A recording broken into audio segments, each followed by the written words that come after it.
नमस्कार साथियों, स्वागत है मेरे YouTube channel Gurukul classes 9261 English class के अंदर।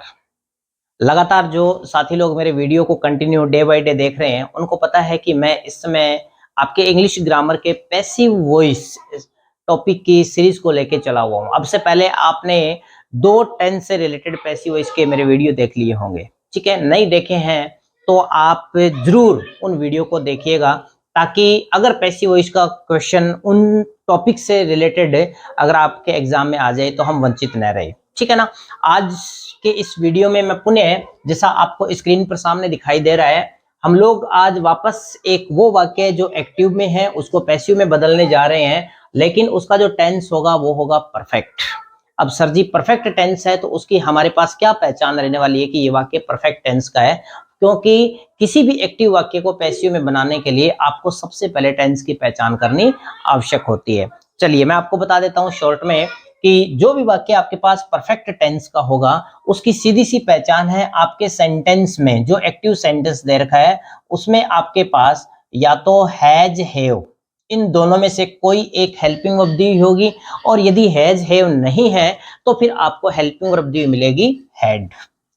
अब सीधी सी मैं आपको बता देता हूं कि आपके वाक्य में हैज या हैव या हैड ये हेल्पिंग वर्ब आपको दी हुई मिलती है तो आपका वाक्य परफेक्ट टेंस का है। एक और चलिए, मैं वंचित नहीं रखना किसी भी नॉलेज से आपको चाहता, हो सकता है कि आपको हेल्पिंग वर्ब ये भी दी हुई मिल जाए, विल हैव या शैल हैव, ये मैं पहले ही क्लियर कर देता हूं।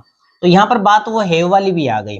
ये जो हैज हैव है ये प्रेजेंट परफेक्ट है, हैड जो है वो पास्ट परफेक्ट है, विल या शैल हैव जो है वो आपका फ्यूचर परफेक्ट है। आपके एक्टिव सेंटेंस में इनमें से कोई भी हेल्पिंग वर्ब यदि आपको दी हुई मिल जाती है तो उस एक्टिव वाक्य को पैसिव में बदलने के लिए आपको क्या करना है, क्योंकि अगर आपने पहले वाले वीडियो देख लिए तो आपको मैंने पहले वाले वीडियो में समझाया है, एक बहुत ही रोचक इंटरेस्टिंग ट्रिक है जिसके माध्यम से आप चुटकी के अंदर किसी भी एक्टिव वाक्य को पैसिव में बदल सकते हैं। अब क्या करना है, वापस उसी तर्ज पर मैंने इस भी टेंस के लिए आपके लिए वही ट्रिक अपनाई है। क्या ट्रिक है, आपको 6 स्टेप काम में लेने हैं। पहला स्टेप काम में लेना है, आपके वाक्य में दिया गया जो भी ऑब्जेक्ट है उस ऑब्जेक्ट को आप बना दीजिए सब्जेक्ट।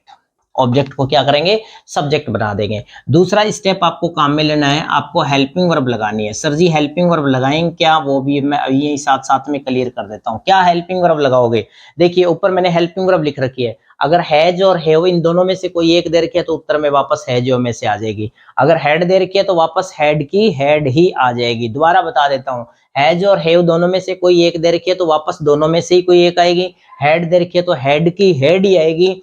और विल हैव और शैल हैव यदि दे रखी है तो बेझिझक आप उत्तर के अंदर विल हैव कर दीजिए। विल हैव या शैल हैव दे रखी है तो उत्तर में आपको क्या लगा देना है, विल हैव ही लगा देनी है, आपका उत्तर सही हो जाएगा, ठीक है ना। तीसरा काम आपको क्या करना है, तीसरा स्टेप है एक शब्द लगाना है, वो शब्द है बीन। हेल्पिंग वर्ब के बाद में आपको बीन लगाना है। चौथा काम आपको क्या करना है, वर्ब की थर्ड फॉर्म लगानी है। ध्यान रखिएगा आपका जो एक्टिव वाक्य होता है उस एक्टिव वाक्य में ऑलरेडी थर्ड फॉर्म ही दी हुई मिलेगी आपको, उसको सिर्फ उठा के और इस बीन के बाद लगाना है बस थर्ड फॉर्म। इसमें वर्ब में ऐसा मत सोचना, क्योंकि हमने पिछले वाले टेंसेस के अंदर किया था, वर्ब की थर्ड फॉर्म बनाई थी, फर्स्ट की या सेकंड की या आईएनजी की थर्ड फॉर्म बनानी पड़ रही थी। अब इसमें आपको बनाने की कोई आवश्यकता नहीं है, क्योंकि आपका वाक्य परफेक्ट टेंस और परफेक्ट टेंस के एक्टिव वाक्य में ऑलरेडी थर्ड फॉर्म ही होती है, ठीक है ना। इसके बाद पांचवा स्टेप जो आपको काम में लेना है वो लेना है एक शब्द लगाना है बाई, और छठा जो स्टेप काम में लेना है वो है आपके पास दिए गए सब्जेक्ट को आप क्या करेंगे, ऑब्जेक्ट बनाएंगे। ये 6 आपको स्टेप काम में लेने हैं। लगातार हम लोग इन्हीं 6 स्टेप का यूज कर रहे हैं। चेंजेस जो आ रहा है वो सिर्फ यहाँ पर आ रहा है हेल्पिंग वर्ब पर, ठीक है ना। Helping verb according to tense बदलती रहती है, और ये जो यहाँ पर शब्द लगा रहे हैं हम ये चेंज हो जाता है बस, और कुछ नहीं, बाकी स्टेप एज इट इज रहते हैं, चाहे कोई भी टेंस का वाक्य हो। चलिए मैं वाक्य एग्जांपल्स आपको बता देता हूँ फटाफट। मान लीजिए आपके पास वाक्य दिया हुआ है, Monica has swept the floor.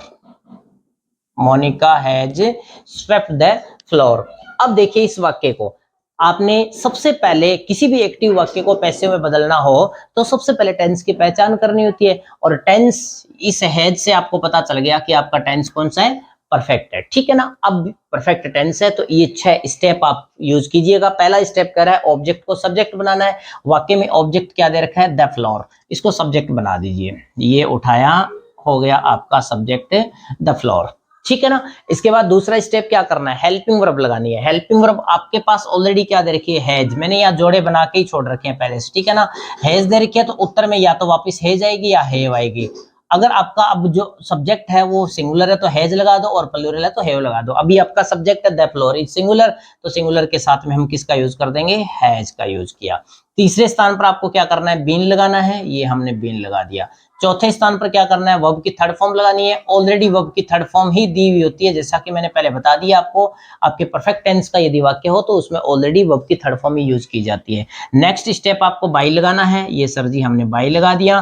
फिर सब्जेक्ट को ऑब्जेक्ट बनाना है। वाक्य में सब्जेक्ट है मोनिका, इसको ऑब्जेक्ट बना दीजिए। ये आपका एक्टिव से पैसिव बन गया, बिल्कुल इजी है। मान लीजिए आपके पास इस तरह से कोई वाक्य आ गया, we had won this match, we had won this match, ये आपके पास सेंटेंस दिया हुआ है, ठीक है ना। अब इस वाक्य को ये आपको बनाना है। सबसे पहले टेंस की पहचान करो, हैड दिया मिल गया, वाक्य परफेक्ट टेंस का है। ये 6 के 6 सब्जेक्ट जो स्टेप है वो आपको काम में लेने हैं। पहला स्टेप है ऑब्जेक्ट को सब्जेक्ट बनाना है। ऑब्जेक्ट आपके वाक्य में है दिस मैच, इसको हम लोगों ने बना दिया सब्जेक्ट, ये हो गया दिस मैच, ओके।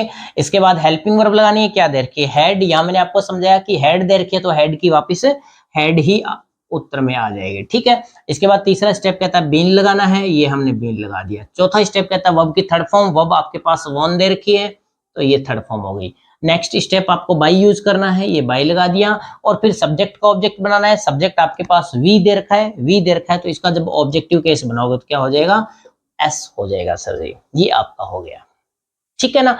ऊपर वाला जो आपने सेंटेंस किया था ये प्रेजेंट परफेक्ट था, ये जो सेंटेंस किया ये पास्ट परफेक्ट है, ठीक है ना। और फ्यूचर परफेक्ट का सेंटेंस आप खुद करके देख लीजिए, क्योंकि उस वाक्य के अंदर विल हैव या शैल हैव आपको हेल्पिंग वर्ब दी मिलेगी। जब आप पैसिव में बदलोगे तो उत्तर में आपको विल हैव वापिस कर देनी है। मेरे ख्याल से कोई ज्यादा मुश्किल टॉपिक नहीं है।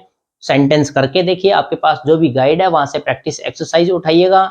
1 2 3 5 10 वाक्य करके देखोगे, रट्टा मारने वाली कोई भी चीज नहीं है। बस पहला स्टेप ऑब्जेक्ट को सब्जेक्ट, दूसरा हेल्पिंग वर्ब, तीसरा इसमें बीन लगाना है, चौथा वर्ब की थर्ड फॉर्म, पांचवा बाई, छठा सब्जेक्ट को ऑब्जेक्ट। थोड़ा सा ध्यान रखना है वाक्य में सब्जेक्ट कौन है, हेल्पिंग वर्ब क्या दे रखी है, ऑब्जेक्ट क्या दिया हुआ है, क्योंकि उनका जब आप स्थान चेंज कर रहे हैं तो विशेष रूप से ध्यान रखना है, ठीक है ना। सब्जेक्ट यदि नाउन दे रखी है और ऑब्जेक्ट यदि नाउन दे रखे तब तो कोई प्रॉब्लम नहीं आती है। यदि सब्जेक्ट और ऑब्जेक्ट नाउन की बजाय प्रोनाउन दी आपको मिल जाए तो फिर, वो भी पर्सनल प्रोनाउन की बात कर रहा हूं मैं, तो फिर थोड़ी सी प्रॉब्लम आती है। वो क्या आती है, सब्जेक्ट को जब ऑब्जेक्ट बनाते हैं तो सब्जेक्टिव केस ऑब्जेक्टिव केस में बदल जाता है, और ऑब्जेक्ट को जब आप सब्जेक्ट बनाओगे तो ऑब्जेक्टिव केस को वापिस सब्जेक्टिव केस के अंदर आपको लेके आना होता है। मेरी वीडियो कैसी लगी, लाइक कमेंट जरूर कीजिएगा।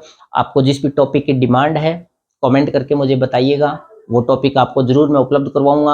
आप यदि मेरे फेसबुक पेज पर, यूट्यूब चैनल पर नए हैं, सब्सक्राइब कीजिएगा, मुझे फॉलो कीजिएगा, अपने दोस्तों तक वीडियो निश्चित रूप से पहुंचाइएगा, ताकि तमाम बच्चों तक आसान तरीके के साथ ये जो ग्रामर के टॉपिक है वो बच्चे सीख सकें।